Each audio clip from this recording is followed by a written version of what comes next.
It is 11 o'clock. Welcome back into Three Man Front on Jocks. Appreciate Brian Edwards from Vegas Insider joining us every Wednesday. Brought to you by Crane Works. We get the opportunity on Wednesdays to talk to the voice of the Alabama Crimson Tide, Chris Stewart. Lift it, load it, grade it, grind it, move it, haul it, rig it, dig it, Crane Works, Rental Works, yeah, the big dog's got it. Crimson Tide Network's Chris Stewart on Three Man Front is brought to you by Crane Works. Lift it, buy it, rent it. The big dog's got it. And now, Chris Stewart. And Chris joins us on the Higginbotham Hotline. Chris, I hope you had a nice off weekend. I did. Spent it down in Selma. Son played in a golf tournament and spent a couple of days there and enjoyed watching him and trying to focus on him playing, but one eye on the phone, kind of keeping an eye on some games. So it was a good way to spend a couple of days. It sounds like a wonderful time being with the family. And here we go, heading to Athens, Georgia. Man, what a big game. This could be one of those games that a lot of people, just like last year's game, whoever wins that game, that could set up that team potentially for a nice run midway through this SEC schedule. Yeah, it is. You know, I think we've come to grasp the concept of, okay, one loss doesn't kill you, which was so tough and, was the case in large measure for most of our lifetimes in college football when it comes to playing for a national title, certainly, and even the SEC with the way things go. And obviously Alabama on the overall standpoint has made it more difficult on themselves with the loss in the opener to FSU. From a league standpoint and even the national perspective, everything's in front of you as of today. But you lose it in the wiggle room's not the same. That all being said, I think this team's very well prepared for it. Certainly if you could find a way to get a lead and put some doubt in their minds, I don't know how much of the players it impacts, probably the coaching staff a little bit, because those guys have all been a part of seeing Alabama win, if not all 9 of the last 10. Most of those guys have been around for a good bit of that run. And, it would be nice to put some pressure on them early in that ball game. Again, even though clearly you've got to beat that team for a full 60 minutes. We experienced it last year. And obviously Tennessee saw it 2 weeks ago, but this is a time where getting ahead, I think, early could certainly help your cause. Chris, Alabama getting healthier, and it helped having the off week, but just yesterday afternoon we get the news of linebacker Jamarian Latham sustaining a neck injury. Just assuming that he is not available in Athens on Saturday, how much do you believe that this affects the Tide defensively? Yeah, I mean, look, he's a veteran with a lot of talent, obviously, and I actually just missed that happening. I was at practice yesterday, and I had just left a few minutes before the injury apparently occurred. And I hate it for him as well as for the team. But this is a group that just looking at the depth chart, and obviously Quay Rousseau has been the guy that's been getting the start there and has done well certainly as of late. You've also Yanze Pierre, another guy that's playing a lot at that side, and Nikai Hill-Green is another one. He's on the other side, but there's depth in those spots right now that you haven't maybe had or didn't have even 2-3 weeks ago. Can you manage it? Yes. Is it ideal? Certainly not. But mainly from everything that I've read and heard since yesterday, the most important thing is that he's going to be okay, because it was apparently pretty scary at the time. In regards to Jam Miller, since you were at practice, I hear he's been chomping at the bit, and he has been just going crazy at practice in regards to just getting out there and being as physical, like he never had an issue whatsoever. What can you tell us about Jam Miller, him being ready for the Georgia Bulldogs? Yeah, I think he is. It was good not only to see him there, but he's at times been on the practice field a good bit over the last 2 to 3 weeks. Um, but he's freed up without the limitations, and I say no limitations. I don't know. Um, uh, you know, let's put it this way. I don't know if Georgia's wearing black jerseys or not this weekend, but it was pretty nice to not see him in one. That's for sure. And the same with Tim Keenan. So those guys have worked and by all accounts are ready to go. And he brings a dimension that they've been missing. I think a veteran guy who the impact was greater than I thought it would be. Quite frankly, I thought that we'd be able to run the ball a little more effectively. Certainly, the last couple of ball games, but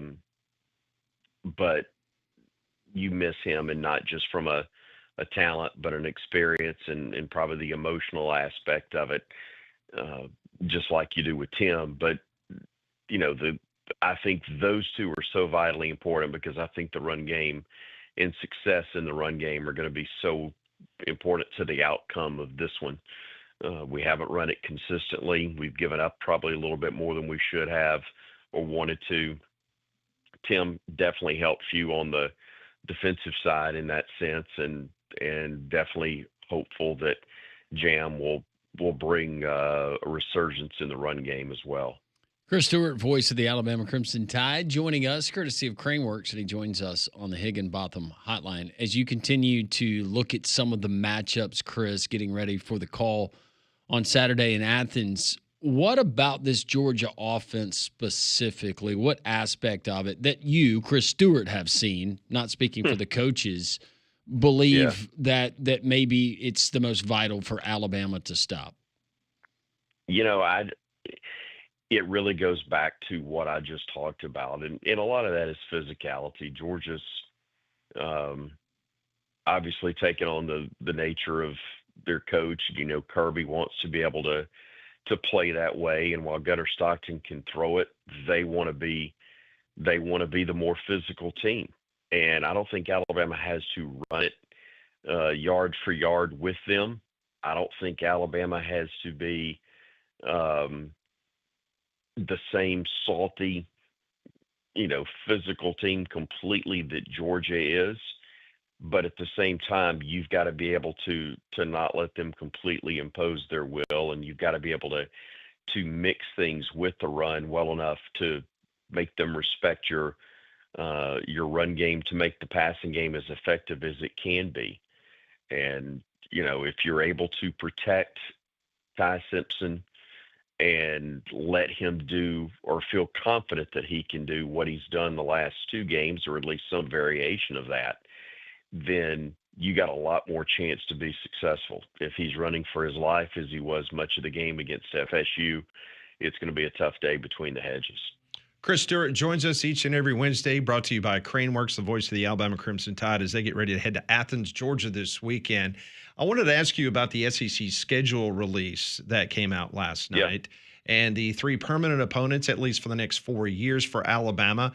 It will, of course, be Auburn, Tennessee, and Mississippi State. But just overall, as you look at the next few years, Chris, you're going to get an opportunity to call a lot of ball on the road in the SEC with those potentially 5 road games. Your thoughts on the Alabama schedule the next couple of years? Yeah, I'll just go from the permanent opponent standpoint. To me, I think they got it right. And it's tough to do that. Look, you're trying to make 16 teams happy. It ain't going to happen. And I haven't looked at it closely enough to see who would be most ticked off by what they have. But I would say that historically, they've gotten it right. I know that in the last 20 years that Alabama, LSU, and even before that has had some great games. But especially in the last 20, we know what that rivalry has meant. But geographically, I don't know how you can't have the two schools closest in proximity play each other, which is what you have with Bama and Mississippi State. There is tradition between those two, even though it's not thought of nationally maybe uh, in the same regard that Bama LSU is. It's a long-standing, obvious rival that makes sense. And Tennessee historically, and with them having won two of the last three, it's got some of the luster back overall, I think. And with Tennessee actually being nationally relevant again, it certainly has maybe changed the look of that from what it was for most of the last uh, 16, 17 years. And Auburn's got to be there. It just absolutely has to be there from my standpoint for both Alabama and Auburn. I know there was a stretch, you know, prior to 48, I guess, or whatever it was, that you went a while without playing, but this is not that time. And I think there would have been as much of an outcry nationally as there would have been in this state if those two were not playing each other year in and year out. So thankfully that those are the ones. And again, there's some things that we'll miss with LSU and probably some others, but if they do it like I think they're going to do it, and we rotate, we get to see everybody once or twice every 4 years, whatever that is, then I think it's, you got to live with it. It'll work. But I'm definitely pleased with the three from a fan perspective with what we have. I know it's sacrilege to talk college basketball at this point in the college football season in this state, but do want to ask you just your thoughts on the career of one Bruce Pearl announcing his retirement on Monday. I think Bruce will go down as one of the most uh, significant figures in state of Alabama basketball history. Uh, the two Final Fours, obviously, incredibly difficult to accomplish. Amazing what he did during his time as the head coach at Auburn. Your best rival is your rival, but Bruce made Alabama better, in my opinion. His first year, he lost twice to Anthony Grant, and Alabama still made a change because it was from Alabama.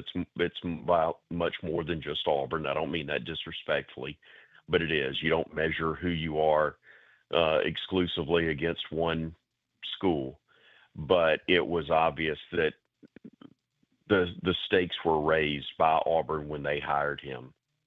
And Bama knew it had to get better. I think Avery Johnson went 5-5 against Bruce, but still the program wasn't where it needed to be. Certainly with the way Bruce elevated Auburn and got them to a Final Four, and thank goodness Greg Byrne had the vision to hire one of the top young coaches in America at that time in Nate Oates. And he's actually, I think finished 7-5 against Bruce in the head-to-head matchups, but it doesn't take away at all from what Bruce did. But my whole point in saying what I did is that he forced Alabama to be better because of what he was accomplishing on that part of the state. He raised the awareness, the excitement, the interest, and just as a basketball fan, while I wanted to beat him every single time, I'm grateful that he was at Auburn because of what it did for the game itself. On a personal note, the guy's been incredibly kind to me, especially during some difficult times in my life, health-wise, a few years ago, and the kindness and generosity that he extended to me, I'll never forget. And I hope it's a happy retirement for him. He's deserved it. And again, appreciative for what he did for basketball in our state. Well, if you're Bruce Pearl, if you're Nate Oates, you win basketball games, you hang banners and rafters. And there's no better company to help you do that than our friends at Craneworks. Oh, man, that may be your all-time setup right there. Craneworks, the most trusted name for crane and equipment rental in the Southeast for over 30 years. Whether you're hanging a banner or you're trying to get something from 2.5 tons to 500 tons, Craneworks offers trained and certified operators, making sure the job's done right. Locations in Birmingham, Nashville, Mobile, and now Huntsville. Visit craneworks.com for more info. And if you're as proud of yourself, Landrum, as you should be, then you'll be smiling the rest of the day. That was a great one. Mic drop moment for my setup for Craneworks. Yep. That's it. Do And not if you feed drop his the ego mic, pick it anymore, up. Chris. Thank you, Chris. That's Seriously, all I need. Chris. What are you doing? If you do drop the mic, then you can pick it up with the crane from Craneworks. Hey, there you go. Chris, do not Thank you feed very much. this ego Yes. anymore than I'll have to deal with every This day. is great. This is going to help me. He's still got an hour and a half, 2 hours to screw it up. Don't That's worry. right. But he did do well right there. He did. I was proud of him. Yeah. Plenty of show left, Pat. Plenty of show left. Chris, we appreciate the time as always. Thank you. Appreciate you guys. Thanks so much. Chris Stewart, voice of the Crimson Tide, presented by our friends at Craneworks on the Higginbotham Hotline. You deserve solutions that are built for you. Higginbotham's your one-source solution for insurance, financial, and HR services. This month at Courtesy GMC in Trussville, it's the kickoff sales event, and they're slashing prices like never before, up to $15,000 off the brand new 2025 Sierra 1500, or step up to the heavy-duty Sierra 2500 HD and save up to $12,000. Not just trucks. Drive off in an Acadia and pocket up to $5,000 in savings. And right now, every 2025 Yukon and Yukon XL is $5,000 off, including the Yukon with Super Cruise, starting at just $69,995. Plus, every new GMC at Courtesy is backed by Courtesy's exclusive 7-year, 100,000-mile powertrain warranty. Hurry in.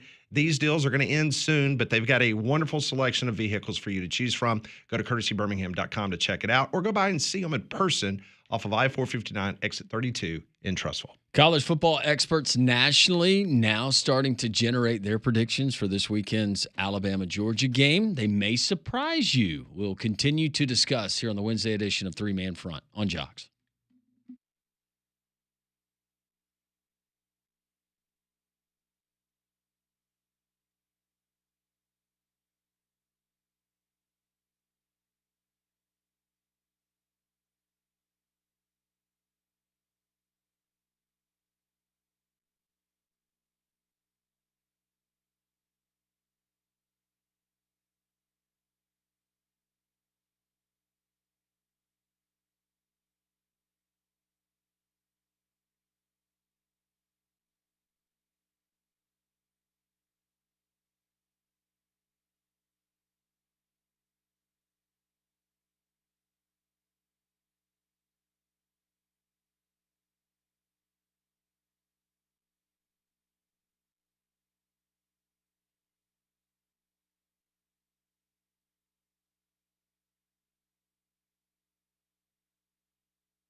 It is 11:20. Coming up in about 10 minutes from now, excited to talk to Ryan McGee from ESPN tonight at 6 o'clock on ESPN. It will be the debut of the Lane Kiffin documentary. I'm talking about. And we'll get into that in just a moment as we get ready for the interview with Ryan. But as Landrum mentioned, some predictions are starting to come out. And Landrum's, I think, got a couple. Colin Gay from the Tuscaloosa News this morning, he published Georgia winning 35-28. Tim Watts, who is the publisher of Bama Online, he's going 27-25 Alabama. Okay. And you've got a couple of national folks. Yeah, we got College Football News. They have thrown out their prediction, and the explanation they give is Georgia won't exactly be methodical, but it'll be relentless. It'll be more balanced. Stockton will do a better job of keeping the chains moving, and yes, this will be another great game between these two. With all of that being said, they predict Georgia to win the game 31-27. Good. That's the score prediction I said the other day, but I had Alabama winning. Josh Pate of On 3 says, quote, if I'm going to be proven wrong, I'm going to be proven wrong by Bama thriving on the road instead of struggling like they have recently. Until I say both of those things change simultaneously, to me, this is Georgia's game. So I'll take Georgia to win, Georgia to cover. Good. Is that motivating you? I just like it when people pick against Alabama. I don't like when everybody's It makes you uncomfortable them when to everybody's win. picking them to win. Yeah. Give them some bulletin board material. Well, it's not like it happens a whole lot. This is the one team that Oh, I know it's great. you would probably get it. I mean, if you're gonna make a prediction, Josh Pate, give us a score. I mean, seriously. I mean, if you're gonna go, they're gonna cover. Okay, does that mean it's gonna be 9-3? You know what's funny about 28-24? the College Football News prediction is that's exactly the score that I've had in my mind, in my brain since I started really focusing on it on Monday. Yep. 31-27. Do you agree with me? I mean, if you're gonna make If you're going to make a prediction, put a score on it. I agree. Whatever. I'm with you, Pat. I want to see a score, man. And look, I might be unfamiliar. Own Maybe it. he only picks straight up winners. He doesn't, or whatever. He doesn't give score predictions. I mean, But he wants to find be it the hard commissioner believe. of college football. Give us a score. We'll need a score, commish. Yeah. Or is he gonna be mamby-pamby about that? Just give us a score.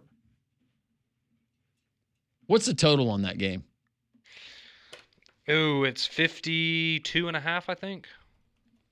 Okay. So it would be over. 31-27. I am a fan of the over in that game. I think you're going to get some points, Okay. just like last year. Maybe not as high scoring as last year. We had 75, but I think both teams will be in the 30s. What does eventually. Alabama's rushing total need to be? See, I think more so for Alabama, I'm more so looking at how many yards per attempt. Are you averaging over 3.5, 4 yards an attempt for Alabama? Because I'm not expecting them to go out there, and I think Alabama can win with under 100 rushing yards. It's just when are you going to get them if Ty Simpson's going, being surgical through the air like he has the last couple of weeks. I'll go 105 rushing yards for Alabama. Right around 100. I don't think that Jam Miller coming back, you're going to see Alabama running for 6 yards a carry and 250 yards against Georgia. And the difference this week, as opposed to, and you know this, the last couple of games, is you're going to have to make Georgia respect the run. Because if they pin their ears back and they're dropping back, they've got the dudes that can jump routes. They've got the dudes that can cause problems. And they've got the guys that can put pressure on Ty Simpson and force him into doing stuff that he typically wouldn't do. Well, that's what I said earlier in the week. I think Ty Simpson's legs are going to be very important in this game because even if you can't run it up the middle every time, if you can make them respect the run with Ty Simpson, then that kind of opens up and solves a lot of your issues. So he's going to need to be twitchy. So coming up in just a couple of minutes, we're going to talk to Ryan McGee from ESPN tonight at 6 o'clock on ESPN. You can see the E60, the many lives of Lane Kiffin. Here's a little snippet of what you're going to be able to see and hear tonight. I needed Oxford and Ole Miss a lot more than they needed me. But I didn't know. I didn't know God's plan. I didn't know he was going to give me a second chance at being an in-person parent. After 2 straight Kiffin was once again courted by other higher profile programs. Lane Kiffin seems to be one of the top names thrown around open Auburn coaching job. Now you're going to go somewhere else. Like, I don't want to go move somewhere else. I like it here. Me and my made this slideshow, like, collage to a song that, like, just really rethink his decision. And we came into the office and we were like, we have something to show you. Come in here.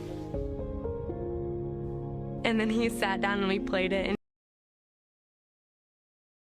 he told us he was going to stay. So it worked. Sometimes you need your kids to, point some things out to you and just remind you of some things. And, that was very impactful.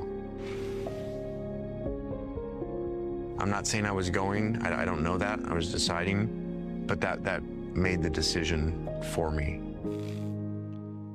So his daughter, Landry Kiffin, and I guess some friends of hers decided to make a video. She was doing. Yep. Pull on those heartstrings. Molly, if you were to make a video like that, what Taylor Swift song did they put in the video? Because you said they picked a song that they knew would make them feel sad. You girls sad. are so manipulative. Of course. Manipulative with your fathers. And we know he's a big Swiftie, or likes to quote her on social media. Maybe Long Live. Okay. It's a good one.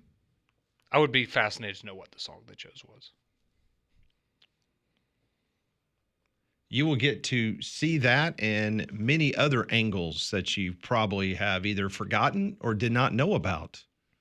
Lane Kiffin, great story about him when he went in to resign as the head coach of the University of Tennessee, and how basically the campus erupted and basically the students burning couches and going to the streets, and they were not happy at all.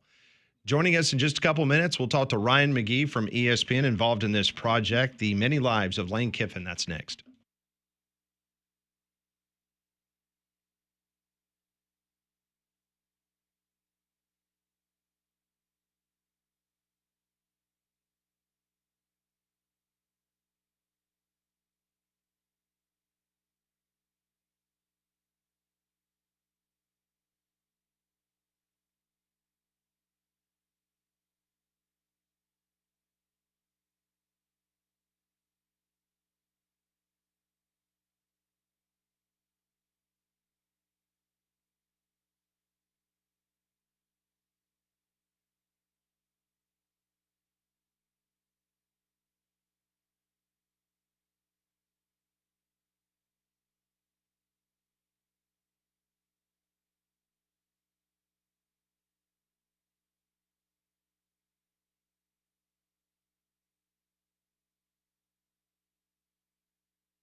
It's 11:31. Welcome back into Jocks. Pat Landrum, Conrad Molly with you until 2 o'clock. Take you up to the Paul Feinbaum Show. Joining us now from ESPN, you can see him on SEC Nation, Marty and McGee Show, early mornings on Saturday on the SEC Network. Ryan McGee joins us now on Three Man Front. Ryan, I hope you're doing well. Hope the football season is treating you nice. I'm doing great. It's funny. I was telling my wife this morning that it's week 5, and it's kind of like, our daughter. Some days it feels like my daughter just got here, and some days it feels like she should already be 35 years old. And that's how I feel about week 5. It's like, in some ways, I can't believe it's week 5. In some ways, I'm like, man, I can't believe it's only week 5. We feel the exact same way. There's no doubt about it. Well, let's start there since you're the father of a daughter. Let's start and talk about the many lives of Lane Kiffin tonight at 6 o'clock on ESPN. And then immediately afterwards, and this is pretty cool, there's going to be an extended version that you can go watch. It's going to be streamed as soon as it's over on ESPN. But let's start with the relationship. We just played a clip just a few moments ago, Ryan, before you came on, about his daughter Landry talking about the emotional video that her and her friends put together when Lane's name was mentioned for the potential Auburn job. So take us there as you were involved in this project, how the family became just an important part of the new Lane Kiffin. Yeah, well, and it's a family he's reconnected with because he went out to USC when the kids were little. Obviously, when they left Knoxville in the middle of the night, and he had 3 kids, and all were little. I mean, there were 2 little girls and a baby boy, and then when he got fired from USC, he went to Tuscaloosa, and the family said, you know what, we're going to stay in LA because we don't know how long this is going to last. And then he went to FAU, and the family was like, well, we don't know how long it's going to last. And by the time he got to Ole Miss, the kids are all in high school and middle school, and they loved him, but they never saw him, and vice versa. And so Landry, who has made headlines this week, I told her, I said, thank you for helping me promote the documentary, by the way. But Landry, she moved to Oxford for her senior year of high school from Manhattan Beach, California, and moved in with Lane. And it was just the 2 of them in this house. And she had only been there a few months. And it was after that crazy Arkansas game that year, and now the rumor was, and it's pretty substantial rumors, that he was going to go to Auburn after Brian Harsin was let go. And Landry literally looked at him and said, "I just moved here for you. Are you really going to leave?" And you're right. She and her friends put together a slideshow of all these pictures of him hanging out with them and all these things that they were doing, and they put it to a song that they knew would make him cry. And I'm telling you right now, it's the reason he withdrew his name from interest for the Auburn job. And now his son Knox, who we all know because he always brings in the SEC media days, Knox has moved to Oxford, and he's a quarterback at the high school there in Oxford, playing for David Cutcliffe's son. And his ex-wife Layla has a place in Oxford. So the only one missing, and his brother Chris is on the staff. So the only one missing is his middle daughter, who's playing volleyball at USC. And for the first time in his life, he feels like he's getting, we all struggle, right? You guys, me, all of us, with work-life balance. And he's finally kind of found the formula. And that's why I think he'll probably stay in Oxford for a while, because the family has come there to be with him, and he has the time to spend with them, oh, by the way, while he's also winning a lot of football games. Hanging out with ESPN's Ryan McGee, the many lives of Lane Kiffin debuting tonight on ESPN at 6 o'clock Central Standard Time. There is a natural fascination with Lane Kiffin, whether it's his trajectory as a coach, whether it's the personal life, which we don't get a whole lot out of besides social media posts. Take us through kind of the timeline, the process, the genesis of putting this project together, and how much reluctance was there from Lane Kiffin when approached about this? Well, the first time we approached him about it was, it was probably a summer a year ago. So it would have been summer 2024, and he politely declined because he just felt like he wasn't in a place to do it. He wasn't in the right mindset. That he had an Ole Miss team that he thought could win a national championship with Jackson Dart, and obviously, I still think they should have been in the playoff, but that was a great team. But I tell you what helped my pitch was the Netflix show came out, which has been great, and all these other coaches are in it, but he had also declined that show. And so part of my pitch over the winter after the season ended was, well, you didn't want to share time with all those other coaches. What if I gave you your own hour? And I think that helped. But I tell you, I think the biggest reason he agreed to do it was setting the record straight on all these moments, right? The Raiders, Tennessee, leaving Alabama the week before the championship game, all those things. But also, that man has not had a drink in 5 years. Who moves to Oxford, Mississippi and quits drinking? Yeah. The answer is no one. That's a right? great point. I mean, I spent one birthday in Oxford on the Grove, and it damn near put me in rehab. So I'm not sure how you pull that off.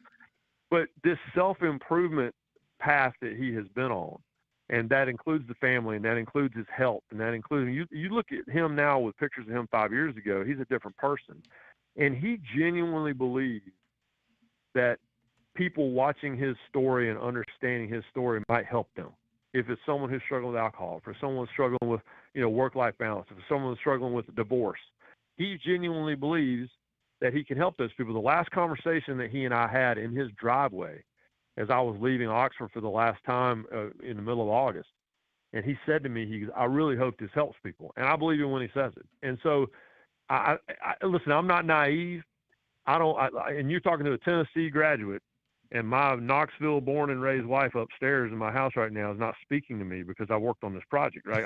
All my in-laws and my roommates, they're all mad at me for doing it. I'm not going to convince those people to suddenly go out and buy a bunch of Lane Kiffin gear. But I think we can make people at least understand where he was coming from. And he owns all these moments, good and bad. And I'm thankful that he gave us all that time.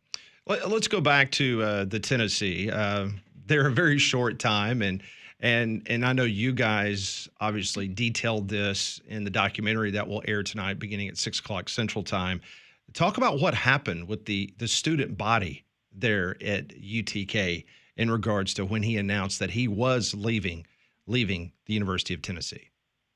Well, it was the craziest night ever, and he goes into a lot of detail about the decision that he made to have. No coach has a press conference at the place they're leaving. Do y'all ever remember that? No, not at all. No, it doesn't happen. And what you do is you leave, and then you have the press conference at your next place. And so the fact that he even walked in there, and Chris Lowe, who worked with me forever at ESPN, is now on 3, and Chris infamously is the guy that's sitting right next to Lane awkwardly while he's standing there at this press conference that the great Bud Ford was overseeing.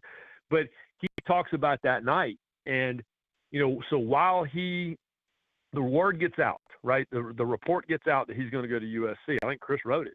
And so while he is having this awkward statement in front of the local media in Knoxville, the students have already gathered outside the football building. And, of course, there's the famous rock that's painted on campus and uses fraternities or homecoming or whatever. And it was the FU Lane Kiffin painted on the rock and all that stuff. I tell you a funny story was I talked to Layla, Lane's ex-wife, who she's not in the documentary, but she helped us tremendously with research. And Layla told us the story that she has friends in Southern California who brought their kids to Knoxville to take the campus tour, and they didn't know, like, the whole story. And when they give you the campus tour as a potential student at Tennessee and they take you to the Rock, the one story they say is, and of course this is the Rock made famous with all the FU Lane Kiffin stuff and the house phone number. Wow. And so Layla said friends were calling her going, "Is this you guys they're telling us about out here?" and she's like, "Yeah, that was my phone number that they put on the Rock." So that night was, I mean, they're burning couches and it was one of the most bizarre nights. It's the most SEC night ever. But I can tell you this, Lane will tell you, and he says it to us, I mean, one of the great what ifs is, what if he had stayed? And what if USC had been honest with him when he asked them, how bad do you think this Reggie Bush thing is going to be with the penalties? And they're like, oh, no, we've been talking to this in LA. It won't be bad. They just lied to him. And so he was set up to fail at USC and then was fired because of it. And he and Layla and the kids, they named their son Knox. So I think they all still to this day wonder, what would have happened, because he pulled off a miracle that year. That team was bad. Philip Fulmer left the cupboard empty. And Lane Kiffin still turned that into a winning season and should have beaten Alabama. So everybody forgets that part, but he doesn't. Ryan, a lot of famous, notable coaches and other people around sports that are going to be featured in this documentary. But I did want to ask you if you could just maybe give us a sneak peek. Jimbo Fisher, we know kind of the back and forth that went on with a former Texas A&M head coach. Is there any reference, or is that tackled at all? The Jimbo stuff is not, but we did talk. We talked to Pete Carroll. We talked to Tedford, who was his coach at Fresno State. I don't know if y'all know that story, but Lane was a quarterback at Fresno State. Thought he was going to get reps his senior year, and then some freshman named David Carr showed up, and literally in the middle of practice, Lane walked into the building, took off his pads, put on a golf shirt, and walked outside, and he went from being a player to a coach that day. Amazing. And but we talked to Nick Saban, and all of his bosses along the way, and they're all very honest about it. But it's it's funny. We did an hour, and there will be an extended version on the ESPN app, but this could have been a 3-parter. Because there's just so much. And you could do a whole hour just on the Raiders thing. I mean, I think that one of the most compelling portions of the show is these Oakland Raiders beat writers talking about. You talk about a weird press conference, but Al Davis doing a 45-minute slideshow presentation to basically say Lane Kiffin is an idiot and a liar, and them all looking at each other like, what is happening right now? And Lane talks about how that made him feel because he watched it, and that thing still lives on YouTube. It was so bizarre. But, yeah, we could have done a whole documentary just on Tennessee or, just on the Raiders or just on the USC getting fired, on the tarmac. But he was really, really gracious. And I know he's talked about each one of these moments individually, but I don't know of any time where he sat down and talked about it all at once. And that's what he did with us. Ryan, I know you have covered the game for quite some time. You've been around for a lot of this on one end of the story, but now once you get involved in this documentary, was there one or two things that really jumped out to you, even with you covering the game of college football in the Southeastern Conference, that you just did not know until you dove into this project? Well, I think number one, I underestimated how much he loves it at Ole Miss. I think we all viewed this as a bridge job for him, no different than FAU. And there's no offense to anyone at Ole Miss. I just think that we all thought, all right, there's a natural progression here. You got bombed out of the game from USC and Tennessee, and so you go to FAU, win a couple conference championships, and now you go to Ole Miss and you win games at Ole Miss, and now maybe you go to an Auburn or go to a Florida or go to an Alabama or one of those. But I think he genuinely loves it there. And I don't think I would have told you that. I know I wouldn't have told you that 6 months ago.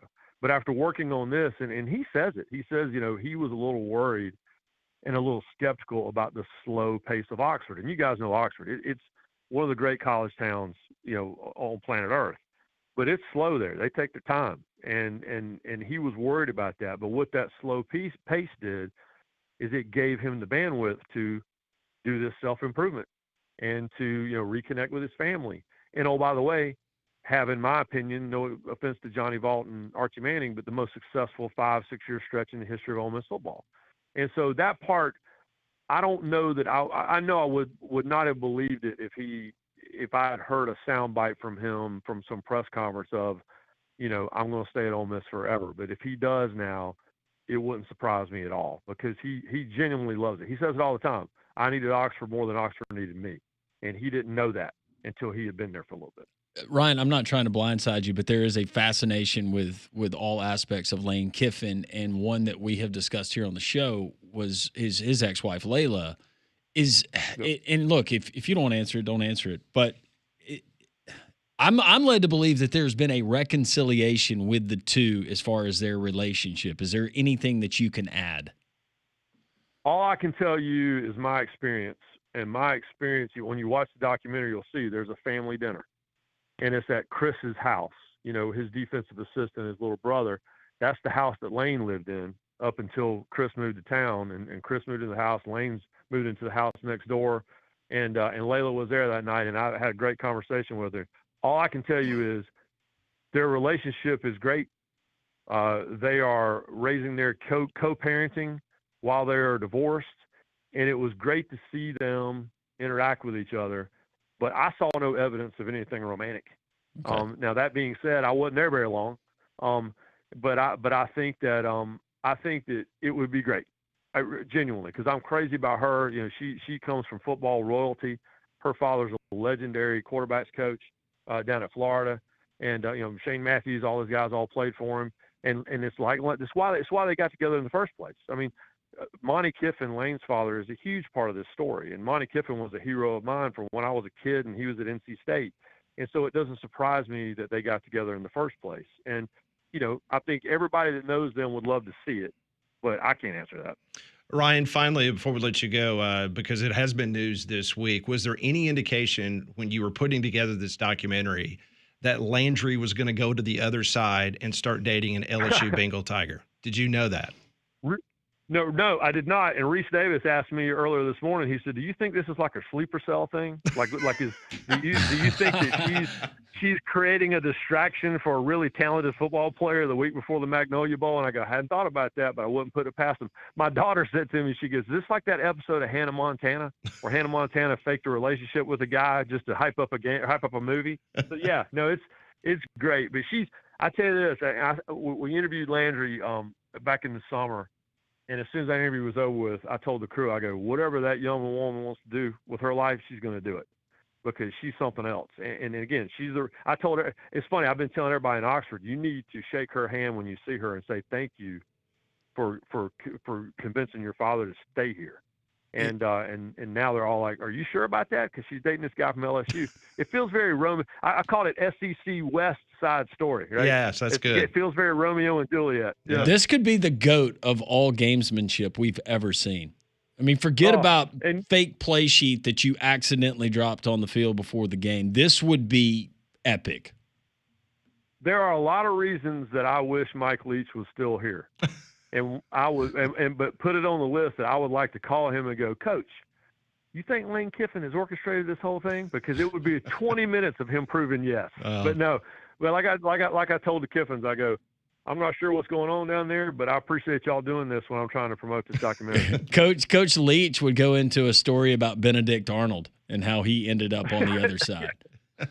Geronimo, right? That's exactly right. Yeah, but here's the great thing about Lane is that I think we can all agree that's not what's going on, but you got to think about it for a second. Yeah, because it's him. Yeah. If this was somebody else, I don't think we'd be having that conversation. Yep. Well, tonight we're all looking forward to it. Ryan McGee, obviously this documentary, a lot of people are excited about it. It's The Many Lives of Lane Kiffin, debuts tonight at 6 o'clock Central Time on ESPN, an extended version streaming afterward on the ESPN app. Ryan, always appreciate your time. Thanks a million. Look forward to watching it tonight. Thanks, Ryan. Hey, I appreciate it, guys, and y'all call me anytime. All right, sounds good. Thank you, Ryan. Ryan McGee joining us here on the Higginbotham Hotline. You deserve solutions that are built for you. Higginbotham is your one-source solution for insurance, financial, and HR services. We continue our discussion here on this Wednesday edition of Three Man Front on your home for college football and more. Jocks.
11:52, three-man fronts. Great conversation with ESPN's Ryan McGee.